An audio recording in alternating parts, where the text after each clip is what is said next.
ধানের যার হাতে আমরা সবাই তার সাথে আছি। আপনারা দেখেন নির্বাচনের পূর্বে আমরা অনেকে মনোনয়ন চেয়েছি।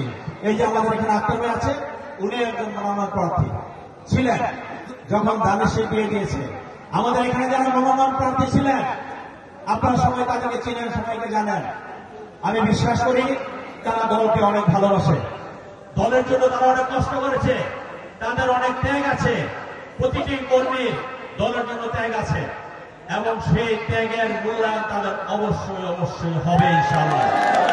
যারা আজকে নমিনেশন পাননি তারা নমিনেশন তো দেবে একজনকে, মনোনয়ন তো দেবে একজনকে। আমরা এখানে 6 জন মনোনয়ন প্রার্থী ছিলাম, একজনকে মনোনয়ন দিয়েছে। ইনশাআল্লাহ আমার সাথে সবার কথা হয়েছে, আমাদের সাথে সবার কথা হয়েছে।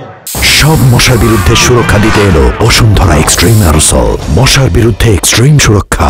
অল্প সময়ের মধ্যে দেখবেন তারা ধানের শীষে ঝান্ডা নিয়ে দেশটাকে বেগম খালেদা জিয়া তারেক রহমানের নেতৃত্বে এবং দেশের মানুষের ভাগ্যের পরিবর্তন করার জন্য ধানের শীষে ঝান্ডা নিয়ে সবাই আমরা একসঙ্গে আপনাদের সামনে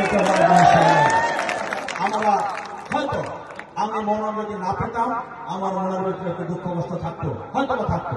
আমি বলতেছি আমি তো মানুষ, আমি তো ফেরেশতা না।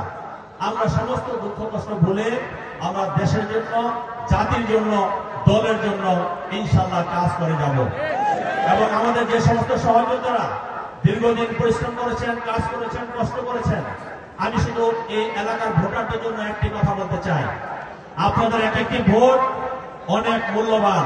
আমি ভোটারদের উদ্দেশ্যে বলছি, আপনারা ভোট দিয়ে আপনারা একজন জনগণ হিসাবে, দেশের অভিভাবক হিসাবে আপনারা যে মার্কায় ভোট দিবেন সেই মার্কার নেতাকর্মীদের কাছ থেকে আপনাদের কল্যাণকর কর্মগুলো বুঝে নেবেন।